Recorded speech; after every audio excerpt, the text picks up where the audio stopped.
Hi friends, എല്ലാവർക്കും നമ്മുടെ മറ്റൊരു വീഡിയോയിലോട്ട് സ്വാഗതം. ഇന്നത്തെ നമ്മുടെ റെസിപ്പി എന്ന് പറയുന്നത് നല്ല ടേസ്റ്റി ഉള്ളൊരു അവിയലിൻ്റെ റെസിപ്പിയാണ് കേട്ടോ.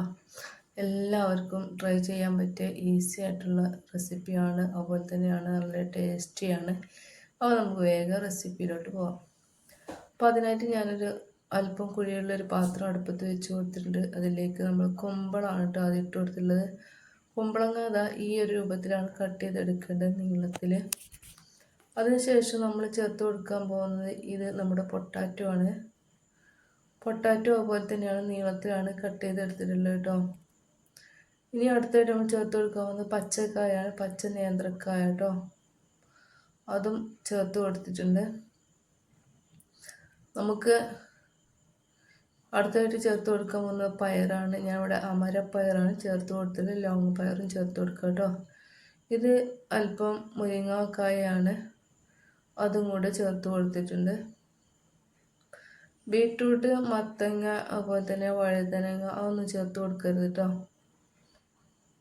കുമ്പളം, വെള്ളരി, ചെരങ്ങ, മുരിങ്ങാക്കായ, പച്ചക്കായ, ചേന, ക്യാരറ്റ് ഒക്കെ ചേർത്ത് കൊടുക്കാം. ഇത് നമുക്ക് ഇതിലേക്ക് അല്പം ഉപ്പ് ചേർത്ത് കൊടുക്കാം. അതുപോലെ തന്നെയാണ് അതിനുശേഷം നമ്മൾ അല്പം മഞ്ഞൾപ്പൊടി കൂടി ചേർത്ത് കൊടുക്കുന്നുണ്ട് കേട്ടോ. പിന്നെ ഞാൻ ഇതിലേക്ക് ക്യാരറ്റ് കൂടി ആഡ് ചെയ്തിട്ടുണ്ട്. ക്യാരറ്റ് ആഡ് ചെയ്യുന്ന ക്ലിപ്പ് നമ്മുടെ അടുത്ത് പോയിട്ടുണ്ട്. ഇനി നമ്മൾ ഇതിലേക്ക് അല്പം മഞ്ഞൾപ്പൊടി ചേർത്ത് കൊടുത്തിട്ടുണ്ട്. ഇനി നമ്മൾ പച്ചക്കറി കഴുകി ഉടനെയാണ് നമ്മൾ അവിയൽ ഉണ്ടാക്കുന്നതെങ്കിൽ ഒട്ടും വെള്ളം ചേർക്കേണ്ട ആവശ്യമില്ല കേട്ടോ. പിന്നെ പച്ചക്കറി കഴുകി വെച്ചിട്ട് ഒരുപാട് ടൈം കഴിഞ്ഞതിന് ശേഷമാണ് നമ്മൾ അവിയൽ തയ്യാറാക്കുന്നതെങ്കിൽ അല്പം വെള്ളം ചേർത്ത് കൊടുക്കണം. ഒരു 1/4 ഗ്ലാസ് വെള്ളം മാത്രം കേട്ടോ. ഇനി നമുക്കിതൊന്ന് ഇളക്കി കൊടുക്കാം.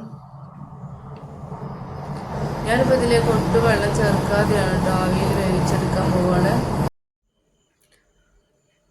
ഇനി നമുക്കിതൊന്ന് അടച്ചു വെച്ചിട്ട് ഒന്ന് ആവിക്ക് വേവിച്ചെടുക്കാം കേട്ടോ.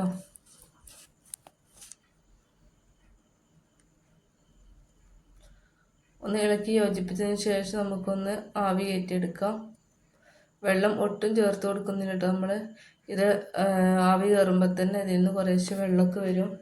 അപ്പോൾ ആ വെള്ളം തന്നെ മതിയിട്ട് നമുക്ക് അവിയൽ കുക്കായി കിട്ടാൻ വേണ്ടിയിട്ട്.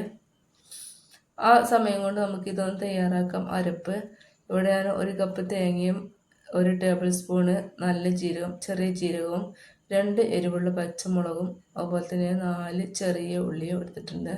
അത് നല്ലപോലെ ഒന്ന് ചതച്ചെടുത്തിട്ട് വരാം. ഇവിടെ നമ്മുടെ വെജിറ്റബിൾസൊക്കെ ഏകദേശം കുക്കായി വന്നിട്ടുണ്ട് കേട്ടോ. ഇനി നമുക്കിതൊന്ന് ഇളക്കി കൊടുക്കണം. ഈ സമയത്ത് നമുക്ക് ഇതുപോലെ തവി ഉപയോഗിച്ചിട്ട് ഇളക്കാം. പിന്നെ നല്ല പോലെ വെന്ത് കഴിഞ്ഞാൽ ഇങ്ങനെ ഇളക്കരുത് കേട്ടോ. ഇപ്പോൾ പകുതി വേവായിട്ടുള്ളൂ. ഒന്നും കൂടെ നമുക്ക് അടച്ചു വെച്ചിട്ട് കുറച്ച് സമയം കൂടെ വേവിച്ചെടുക്കാം. അതിനുശേഷം നമ്മൾ 3 മിനിറ്റും കൂടെ വേവിച്ചെടുത്തിട്ടുണ്ട് കേട്ടോ. ഇപ്പോൾ നമ്മുടെ കഷ്ണങ്ങളൊക്കെ നല്ലപോലെ കുക്കായി വന്നിട്ടുണ്ട്.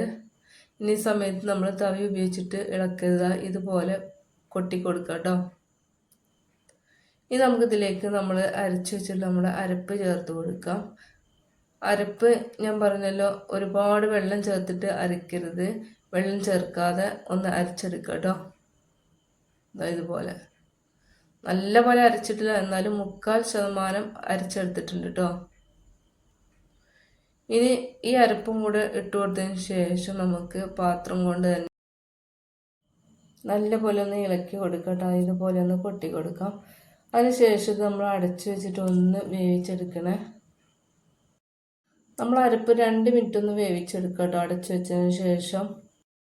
നമ്മൾ അരപ്പ് 2 മിനിറ്റ് ഒന്ന് വേവിച്ചെടുക്കുക കേട്ടോ അടച്ചു വെച്ചതിന് ശേഷം. ഇവിടെ 2 മിനിറ്റ് കഴിഞ്ഞിട്ടുണ്ട്. ഇനി നമുക്ക് ഇതിലേക്ക് തൈര് ചേർത്ത് കൊടുക്കാം. 1/2 കപ്പ് അളവിൽ നല്ല കട്ടത്തൈരാണ് ചേർത്ത് കൊടുക്കാൻ പോകുന്നത്. ചില ആളുകൾ തൈരിന് പകരം പുളി ചേർത്ത് കൊടുക്കും. പുളി ചേർത്ത് കൊടുത്താലും പറ്റൂട്ടോ. എന്നാലും തൈരാണ് ഏറ്റവും നല്ല ടേസ്റ്റ് അവിയലിന്. ഇനി നമുക്കിതൊന്ന് പാത്രം കൊണ്ട് ഇതുപോലെ ഒന്ന് ചെയ്ത് കൊടുക്കാം. തൈരൊക്കെ എല്ലാ ഭാഗത്തും ആയിട്ടുണ്ട് കേട്ടോ. ഇനി നമ്മൾ തിളപ്പിക്കൊന്നുമില്ല, ഒന്ന് ജസ്റ്റ് ഒന്ന് ചൂടാക്കുന്നേ ഉള്ളൂ. ഇതിപ്പോൾ നല്ലപോലെ ചൂടായി വന്നിട്ടുണ്ട്. ഈ സമയത്ത് നമുക്ക് ഇതിലേക്ക് കറിവേപ്പിലയും അതുപോലെ തന്നെയാണ് അല്പം പച്ച വെളിച്ചെണ്ണയും ചേർത്ത് കൊടുക്കാം കേട്ടോ. പച്ച വെളിച്ചെണ്ണ ചേർത്ത് കൊടുക്കുമ്പോഴാണ് നമ്മുടെ അവിയലിന് നല്ല ടേസ്റ്റ് കിട്ടുക കേട്ടോ.